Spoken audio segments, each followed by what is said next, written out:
She was 17 years old. She was 5 feet 2 inches tall and weighed barely 110 pounds, and on the evening of December 8, 1989, she walked out of the side door of Cherryvale High School in Montgomery County, Kansas, carrying a green canvas bag with her cheerleading uniform inside it, and a paperback copy of Their Eyes Were Watching God she had not yet finished reading. She never made it to the school parking lot. That is not a story about a teenager who ran away from a small town in eastern Kansas. That is a story about a man the entire community had trusted with their children for 32 years.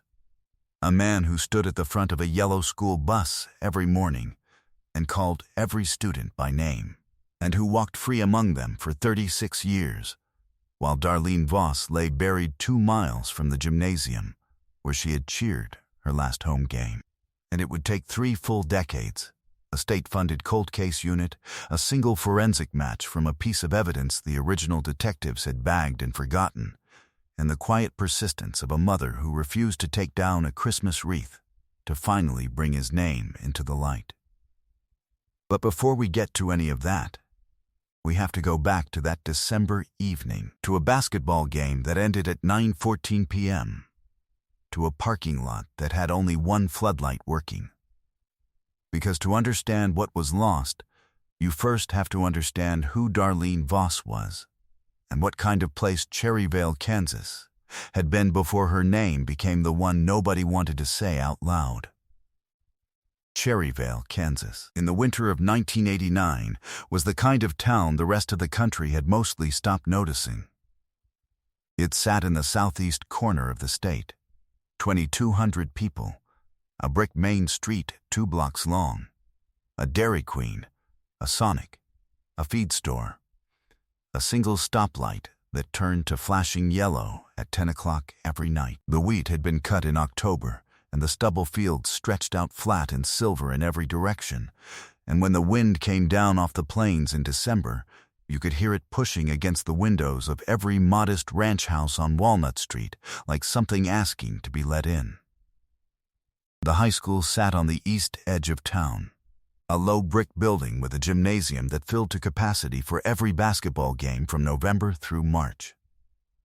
People left their keys in the ignition at the IGA. The volunteer fire department met on Tuesday nights. Everyone knew which house had the Christmas lights up first, and which house never quite finished theirs. Darlene Voss was a senior at Cherryvale High School. She was on the cheerleading squad. She worked weekends and Wednesday afternoons at her father's feed store on the south end of town, the one with the hand-painted sign that read Voss Feed A&D Seed, where she had been helping out since she was old enough to count change. She was the youngest of 3, the only girl, and she was, as her oldest brother Lee would say later in a television interview, the favorite of every person in the family who had ever loved her. She had been accepted at Pittsburgh State University on a partial scholarship, planning to study to become a veterinarian, the kind of small animal vet who would have come home to Montgomery County to set up a practice, and stayed her whole life. She kept her paychecks from the feed store in an empty Folgers coffee can taped to the underside of her bed frame. She was up to $432 saved for college textbooks. She had a habit, her mother Faye would remember, of leaving the porch light on for whoever was the last one home, even when she did not know who that would be. On the evening of December 8th, 1989, Darlene cheered the home basketball game against Independence. Cherryvale won by 6 points. Her parents waved to her from the bleachers. She waved back. She told her mother she would meet them at the car. That was the last time her mother saw her whole. The basketball game ended at 9:14 p.m. The Voss family waited at their station wagon in the parking lot for 20 minutes. Faye Voss walked back into the gymnasium at 9:38 p.m. to look for her daughter. The gymnasium was empty. The cheerleading locker room was empty. Darlene's green canvas bag was still sitting on the bench in the locker room, her cheerleading uniform folded inside it. the paperback book on top. Her purse was inside the bag. Her car keys were inside the purse. The car she had driven to school that afternoon, a 1984 Pontiac Sunbird the color of a robin's egg, was still parked in the student lot. Faye Voss went back outside at 9:53 p.m. and stood in the parking lot calling her daughter's name. The wind was the only thing that answered. She drove home with her husband Carl at 10:30 p.m., thinking, even then, that there had to be an ordinary explanation. There was not. Carl Voss called the Montgomery County Sheriff at 11:14 p.m. By midnight, 3 deputies were walking the school grounds with flashlights. By 2:00 a.m., they had searched the gymnasium, the locker rooms, the band room, the cafeteria, and the boiler room. By the following morning, every able-bodied man and woman in Cherryvale was searching the wheat stubble fields along Route K and the wooded creek bottoms east of town. They found one thing. In the gravel at the far end of the student parking lot, beneath the single floodlight that had been working that night, Deputy Wilkes recovered a small silver cheerleader's barrette, shaped like a megaphone, bent at the clasp as if it had been pulled out of someone's hair. 2 feet from the barrette, pressed into the gravel, was a partial boot print. Size 11. Heavy lug tread. Pointed toward the gravel access road that ran along the back of the school property and connected, half a mile to the east, to the county bus garage. The barrette was photographed and bagged. The boot print was photographed and cast. The cast cracked in transport to the KBI lab in Topeka and was never successfully restored. The barrette went into a paper evidence envelope. The envelope went into a banker's box. The box went into the basement of the Montgomery County Sheriff's Office and sat there for 36 years. The case was assigned to a detective named Burl Mahan, 57 years old, 3 years from retirement. A man who had grown up in Cherryvale and had coached Carl Voss's Pee Wee baseball team in 1962. He worked the case hard for the first 3 months. He interviewed every student who had been at the basketball game. He interviewed every teacher who had been in the building that evening. He interviewed the janitorial staff, the assistant principal, the home and away coaches, and 17 members of the visiting Independence team. The first lead worth chasing was a senior boy from a neighboring town who had reportedly liked Darlene and had asked her to homecoming the previous October. She had said no. He had been parked outside the school that night in his father's pickup. Detective Mahan spent 4 weeks on him. The boy passed a polygraph. His friends placed him at a Pizza Hut in Coffeyville by 9:45 p.m.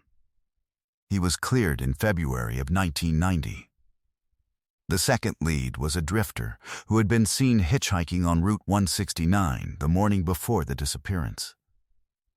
The KBI tracked him to a labor camp in Oklahoma. He had been in custody on a public intoxication charge in Bartlesville the entire week of December 8th.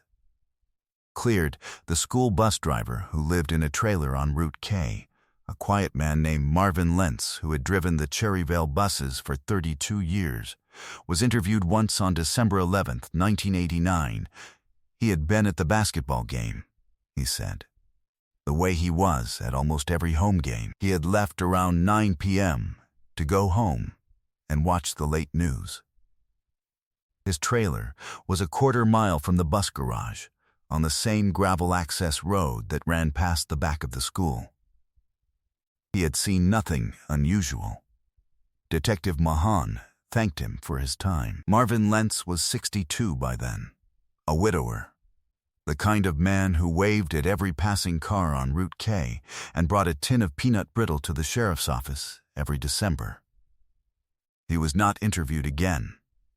The cast of the boot print was already broken.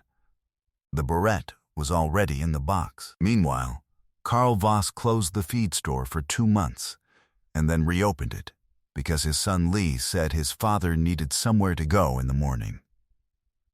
Faye Voss left the porch light on every single night. She put up a Christmas wreath on the front door in 1990 and did not take it down. She told the local paper that year, going to leave it there until her daughter came home. The years did what years do to a small town. Carl Voss died of a heart attack in 1997. He was 54. His son Lee took over the feed store. Lee married, had 2 daughters of his own, and named one of them Darlene. The Pontiac Sunbird was sold at auction in 1996. The high school renovated its parking lot in 2001 and added 6 new floodlights, none of which had been there the night Darlene cheered her last game. Detective Burl Mahan retired in 1993. He kept a photograph of Darlene on the dresser in his bedroom for the rest of his life, the same way some men keep photographs of grandchildren they have lost. He died in 2014. The case file was passed to a second detective, then a third, then a fourth. Each one read it. Each one closed it. The Voss case became one of those cases the younger deputies heard about the first week on the job and then learned not to bring up around Faye at the EGA. Faye Voss became the woman with the wreath. By the year 2000, 10 years had passed, and the wreath had been replaced twice. By 2005, 15 years had passed, and the photograph of Darlene that hung in the front hallway of the Voss house had been taken down and reframed because the original frame had cracked. By 2010, 20 years had passed, and Lee Voss's older daughter was old enough to ask why there was a wreath on her grandmother's door in the middle of August. By 2015, Faye Voss was 71, and she had begun keeping a small notebook of every name that had ever come up in connection with her daughter's case. Every rumor she had ever heard at the diner, every story she had heard, whispered at a wedding or a funeral. By 2020, the wreath on the Voss front door had been replaced 11 times. The Christmas lights on the porch were on 365 nights a year. The folder Faye kept in her kitchen cabinet was 4 inches thick. She wrote a letter every December 8th to the Montgomery County Sheriff and to the Kansas Bureau of Investigation. She signed it the same way every year. My daughter has a name.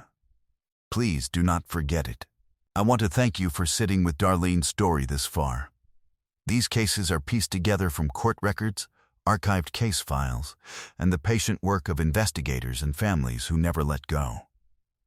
If you want this channel to keep bringing these stories into the light, please take a second to like this video, subscribe, and tell me in the comments where in the world you're watching from. Now, let's get back to Darlene. In January of 2024, the Kansas Bureau of Investigation launched a cold case initiative funded by a federal grant focusing on missing persons cases from the 1980s and 1990s. A detective named Joelle Marburger was assigned to lead it. She was 44 years old, originally from Independence, Kansas, 15 miles east of Cherryvale. She had grown up reading Faye Voss's letters in the Cherryvale Republican every December. She opened the Voss case file in March of 2024 and spent 2 days in the basement of the Montgomery County Sheriff's Office, going through the original evidence boxes. The cracked plaster cast of the boot print was useless. The witness statements were 35 years old. The paper evidence envelope containing the silver megaphone barrette was the only physical item that had been preserved intact. Detective Marburger sent it to the KB Forensic Laboratory in Topeka on March 21, 2024. The lab examined the clasp of the barrette under high-resolution magnification and found, caught in the spring mechanism, 3 strands of hair that were not Darlene's. 2 of the strands had intact roots. The lab extracted Touch Dina from the clasp itself, where someone had gripped the small silver megaphone hard enough to bend it sideways. The Dina profile was uploaded to the combined Dina index system in April. There was no match. It was uploaded to a forensic genealogy database in June. Forensic genealogy is the technique of taking unknown crime scene DNA, comparing it to the genetic information that ordinary people upload to public ancestry websites looking for distant cousins, and then tracing the family tree backward until investigators arrive at a single likely individual. In Darlene Voss's case, the technique returned a candidate within 9 weeks. On the morning of August 20th, 2024, Detective Marburger was sitting at her kitchen table in Independence drinking coffee when the genealogist from the KB lab called her. The genealogist said only 2 sentences. She said, "We have a profile. He still lives on Route K." Detective Marburger set the coffee down. She read the name on her laptop screen. She read it again.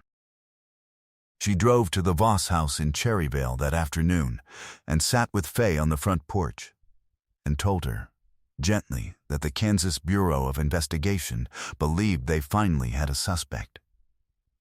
Faye Voss did not cry. She asked one question. She asked whether she had ever met him. Marvin Lentz was 86 years old on the morning of October 3rd, 2024.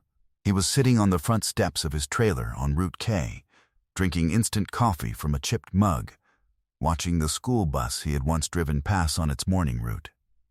He did not drive anymore.